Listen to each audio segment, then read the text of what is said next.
Change ఉంది. అప్పుడు మేము చాలా ఫ్రీగా ఎదురుగా కూర్చొని గీతాంశాలు మాట్లాడాం. అవును, నా పేరు శక్తి, గుర్తున్నానో లేదు. గుర్తున్నా. బాలీవుడ్ లో మీరు వెళ్ళే అవకాశం ఉంది, బాలీవుడ్కి వెళ్తారా అని అడిగా. గుర్తున్నా లేదు. స్మైల్ చేశారు, స్మైల్ చేసి నవ్వి చూద్దాం అన్నట్టుగా అన్నారు టాక్సీ వాళ్ళ. అప్పుడు ఇప్పటికి అంటే అంత ఫ్రీగా ఇప్పుడు క్వశ్చన్ అడగకపోవడానికి అంత అంటే మీరు ఫ్రీగా అడగలేకపోతుండ్రా? ట్రై చేస్తున్నా. అడగండి, అసలు అమ్మ కాలు మీద కాలు వేసుకొని అడగండి, నేను కూడా అట్లనే కూర్చుంటా. అడగండి, ఏంది చెప్పండి. టాక్సీ వాళ్ళ నుంచి నేను అడిగిన తర్వాత అంటే ఇప్పుడు మీ రేంజ్ వస్తుంటే నాకు సాటిస్ఫై ఉంది. ఓకే, బాలీవుడ్కి వెళ్తారంటే స్మైల్ చేసి చూద్దాం అన్నట్టుగా. ఓకే, ఇప్పుడు వెళ్ళారు, చాలా హ్యాపీగా ఉంది మాకు. నా పేరు శక్తి, శక్తిమాన్ అంటారు. ఇంకెప్పుడు మర్చిపోలేను మీ పేరు. విజయ్ గారు, మిమ్మల్ని కెరీర్ ముందు నుంచి చూస్తున్నాను, చాలా అగ్రెసివ్గా మాట్లాడతారు. ఈరోజు మాత్రం స్కూల్కి వచ్చిన పిల్లాడు కూర్చుని పద్ధతిగా, చాలా కామ్గా, పొలైట్గా, చాలా పద్ధతిగా ఒక స్కేల్ ప్రకారం మాట్లాడుతున్నట్టు అనిపిస్తుంది. ఎందుకో నేను ఎప్పుడు లోపల అనిపించేది మాట్లాడతా, ఇప్పుడు ఇట్లా అనిపిస్తుందేమో అట్లా మాట్లాడుతున్నా. ఆ రోజు అంటే ఇప్పుడు ఇనిషియల్ స్టేజ్లో అగ్రెషన్ అదొక, అప్పుడు కూడా నేను ఎప్పుడు నిజంగా మనసులో అనిపించిందే మాట్లాడతాను. నేను దేని గురించి ఎవరి కోసమో నేను మారను. నాకు ఈరోజు ఇట్లా అనిపిస్తే ఈరోజు ఇట్లా ఉంటా.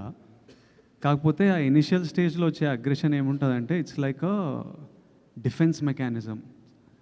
It's a defence mechanism. ఎవరు మనని ఒక ఫియర్, ఇన్సెక్యూరిటీ, డిఫెన్స్, నన్ను నేను ప్రొటెక్ట్ చేసుకోవాలి.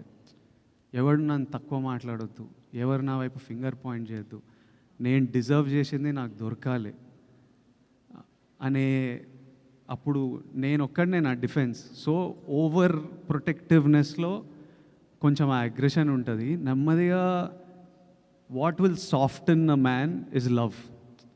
ప్రజల గురించి లవ్ వచ్చిన ఎంత సినిమాల్లో కూడా చూస్తుంటాం కదా, స్టార్టింగ్ అగ్రెసివ్ హీరో ఉంటాడు, అమ్మాయి లైఫ్లోకి వచ్చిన మదర్ వలన ఎవరో సాఫ్ట్ అయిపోతుంటారు. ప్రజల లవ్ వల్ల ఇట్లా మీరు కూడా నా వైపు ఇక ప్రేమతో ఉన్నారు, ఇక మొత్తం సాఫ్ట్ అయిపోయినా. అట్లా ఆ ఇన్సెక్యూరిటీని దాటుకుని వచ్చేసారండి మీరు. ఆ ఫియర్ పోయింది. ఇంకా ఫియర్ అంటే ఎవరు ఏం చేస్తారు, మనని ఎవరు ఎట్లా మ్యానిపులేట్ చేస్తుండ్రు, ఈ ఫియర్లు ఇనిషియల్ స్టేజ్లు ఉంటాయి. మనకు ఎవరు లేరు కదా మనకు సపోర్ట్ చేయడానికి. సో అది ఉంటుంది 100%. డెఫినెట్లీ అన్నీ ఏదో ఫియర్ నుంచే పుడతాయి. Any sort of behaviour, fear లైఫ్లో ఎక్స్పీరియన్సెస్, చిన్నప్పుడు గ్రోయింగ్ అప్లో experiences, it will all be part of that. Every change also that happens is because of the experience. నా చుట్టూ ఉండే ఎక్స్పీరియన్స్, ఎన్వైరన్మెంట్ వల్లనే ఆ చేంజ్ కూడా వస్తుంది. కానీ విజయ్ మోర్ అంటే ఇప్పుడు చూస్తే గతంలో కంటే ఇప్పుడు చూస్తే మోర్ మెచ్యూరిటీ కనబడుతుంది. వయసు అవుతుంది కదా, పెద్దోడిని అవుతున్నాయి అంటే రావాలి. కాదు, ప్రజల్లో ఉన్నావు కదా, అమ్మాయిలో కూడా ఉండొచ్చా? ఏంటి ప్రజల్లో అమ్మాయిలో కూడా ఉండొచ్చా? ఈ ప్రజల అమ్మాయిల్లో నేను చిన్నప్పటి నుంచి చూస్తున్నా. అంతేనా? కాలేజ్ అప్పటి నుంచి గట్టిగా చూస్తున్నా. విజయ్, ఈ మెచ్యూరిటీకి గత అనుభవాలు కారణమా, లేకపోతే ఈ క్యారెక్టర్ వల్ల ఏమన్నా చేంజ్ ఓవర్ వచ్చిందా? సారీ, మళ్ళీ సినిమాలో క్యారెక్టర్ వల్ల ఏమన్నా చేంజ్, మెచ్యూరిటీ ఏమన్నా వచ్చిందా, లేకపోతే గత అనుభవాలను దృష్టిలో పెట్టుకొని ఏమన్నా? లైఫ్ నేర్పిస్తుంది అన్ని. మొన్న హాలీవుడ్ రిపోర్టర్కి ఇంటర్వ్యూ ఇచ్చారు కదా, నెపోటిజం అని, దానిపైన ఏంటి అంటే మీ ఒపీనియన్ ఏంటి అసలు దానిపైన? నేనేం చెప్పినా ఒకసారి చెప్తారా? గుర్తులేదు. అంటే ఏదన్నా డిసిషన్ తీసుకోవాలంటే వాళ్ళకి ఫాదరు లేకపోతే దాని వెనకాల ఎవరన్నా ఒకరు ఉండి దాన్ని, ఇది ఒక 6 నెలలు దాన్ని ఒక స్టోరీ ఎవరైనా చేయాలంటే దాన్ని రీక్రియేట్ రాయటం, ఇదంతా చేయడానికి దానికి ఎవరో ఒకరు సపోర్ట్ ఉండాలి. లేకపోతే దాన్ని ఎవరో ఒకరు బ్యాక్గ్రౌండ్ ఉంటుంటారు. నాది అట్లా కాదు, నాకు నేనే చేసుకోవాలి, నా వెనకాల ఎవరు లేరు అని. కాకపోతే సోషల్ మీడియాలో ఇదేమో నెపోటిజం, దీనిపైన ఇలానే వచ్చింది మొత్తం కూడా. ఇప్పుడు మీరు మీ ఫాదర్ జర్నలిస్టా ఆర్ మీరే ఫస్టా? నేనే ఫస్ట్. ఇప్పుడు నాకు కొడుకు వచ్చి వాడు యాక్టర్ అవుదాం అనుకున్నప్పుడు వానికి నా ఎక్స్పీరియన్స్ అంతా వానికి వస్తుంది. అది వాని అదృష్టం, వాని తప్పు కాదు. వానికి నేను సినిమా ప్రమోట్ ఎట్లా చేయాలో, స్క్రిప్ట్లు ఎట్లా ఉండాలో, ఎలాంటి టెక్నీషియన్లు ఉండాలో, ఎవరు మంచోలో, ఇవన్నీ నా లైఫ్లో నేను నేర్చుకొని ఆ జర్నీ వల్ల నాకు ఎక్స్పీరియన్స్ వస్తుంది. అది నా చుట్టూ ఉన్న వాళ్ళకి, నా కొడుకు వాడు యాక్టర్ అయితే వానికి పనికి వస్తుంది, అది వాని అదృష్టం. ఆ అదృష్టం నాకు లేకుండే. So what I'm saying was that I had to figure, నేను నేర్చుకోవాల్సి వచ్చేది అన్నీ.